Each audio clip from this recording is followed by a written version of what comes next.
26 मे 2014 दिल्लीच्या राष्ट्रपती भवनाकडे इतिहास घडवण्यासाठी एक नेता पुढे चालला होता.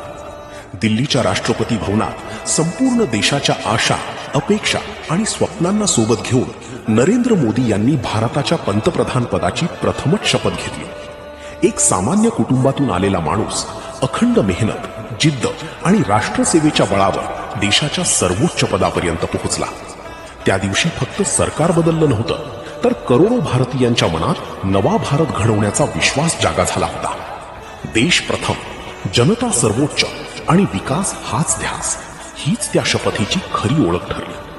आजही 26 मे म्हटलं की आठवतो तो क्षण जेव्हा भारताने नव्या युगात पाऊल ठेवलं. भारत माता की जय.